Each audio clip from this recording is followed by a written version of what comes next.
Thyroid అనేది మన బాడీలో ఉండే పెద్ద డ్రామా క్వీన్. అలాంటి డ్రామా క్వీన్లు కూడా మన ఇంట్లో ఒకళ్ళిద్దరు ఉండే ఉంటారు. థైరాయిడ్ గ్లాండ్ ఒకసారి హైపర్ గా రియాక్ట్ అవుతుంది, ఒకసారి చాలా స్లోగా చిరాగ్గా రియాక్ట్ అవుతుంది. లైక్ ఎలాగంటే ఓలేషన్ టైంలో అమ్మాయిలు చాలా హైపర్ గా రియాక్ట్ అవుతారు, కానీ పీరియడ్స్ టైంలో మాత్రం చాలా స్లోగా చిరాగ్గా రియాక్ట్ అవుతారు. అందుకే థైరాయిడ్ గ్లాండ్ ని హౌస్ వైఫ్ తో పోల్చొచ్చు అనమాట. థైరాయిడ్ గ్లాండ్ బాడీలో ఉన్న హార్మోన్స్ అని నా కంట్రోల్లోనే ఉండాలనుకుంటారు. మన ఇంట్లో ఉన్న హౌస్ వైఫ్ లాగా వాళ్ళు కూడా ఇంట్లో ఉన్న వాళ్ళందరూ నా కంట్రోల్లోనే ఉండాలనుకుంటారు.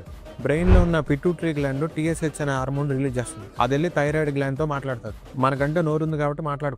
మన ఆర్గాన్స్ మాట్లాడుకోవాలంటే సిగ్నల్స్ ద్వారా గానీ హార్మోన్స్ ద్వారా గానీ మాట్లాడుకోవాలి. పిట్యూటరీ గ్లాండ్ రిలీజ్ చేసిన టీఎస్హెచ్ అనే హార్మోన్ థైరాయిడ్ గ్లాండ్ దగ్గరికి వెళ్ళి థైరాయిడ్ హార్మోన్ రిలీజ్ చేయమని బతిమాలుతుంది. పాపం థైరాయిడ్ గ్లాండ్ కనికరించి T4 అనే హార్మోన్ రిలీజ్ చేస్తుంది. కానీ ఈ T4 అనే హార్మోన్ బాడీ వాడుకోవడానికి ఉపయోగపడదు. లైక్ మన ఇంట్లో రైస్ బ్యాగ్ ఉంటది, అందులో బియ్యం చాలా పచ్చి పచ్చిగా ఉంటాయి, కానీ ఆ పచ్చి బియ్యాన్ని ఎవడో తినలేడు. దాన్ని బాగా వండుకొని గానీ మనం తినాలి. అలాగే T4 హార్మోన్ కూడా చాలా పచ్చి పచ్చిగా ఉంటది, అది బాడీ వాడుకోవడానికి పనికిరాదు. అందుకే మన బాడీ T4 హార్మోన్ ని T3 కింద కన్వర్ట్ చేసిన తర్వాత మాత్రమే యూజ్ చేసుకుంటది. మరి కన్వర్షన్ చేయగల కెపాసిటీ ఎవరికి ఉంటది? ఇంకెవరికి? మన లివర్ కి, కిడ్నీకి మాత్రమే ఉంటది. ఈ లివర్ కిడ్నీలు రెండు కలిసి T4 హార్మోన్ సీట్ కింద మంట పెడితే ఆ T4 హార్మోన్ బాగా ఉడికి ఉడికి ఉడికి అందులో నుంచి ఒక అయోడిన్ ఆటం గాల్లోకి ఎగిరిపోద్ది. T4 కాస్త T3 అవుద్ది. అలా కుక్ చేయబడిన T3 ని మన బాడీ వేడివేడిగా సర్వ్ చేసుకుంటది. నేను మళ్ళీ చెప్తున్నాను, గుర్తుపెట్టుకో. మీ ఇంట్లో రైస్ అయిపోయింది, మీ నాన్న నీ దగ్గరకు వచ్చి రైస్ బ్యాగ్ తీసుకొని రమ్మని అడిగారు. నువ్వు కిరాణా షాప్ కి వెళ్ళి 5 కిలోల రైస్ బ్యాగ్ తీసుకొని వచ్చావు. బ్యాగ్ లో రైస్ చాలా పచ్చిగా ఉన్నాయి కాబట్టి వాటిని నువ్వు తినలేక వాటిని నువ్వు వండుకొని తిన్నావు. ఇక్కడ మీ నాన్న పిట్యూటరీ గ్లాండ్ క్యారెక్టర్ అనుకో,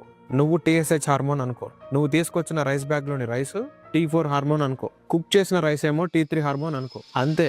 సో సింపుల్. ఈ మాత్రం దానికి TSH, T3, T4 ఇంత కష్టపడతారు ఎందుకు?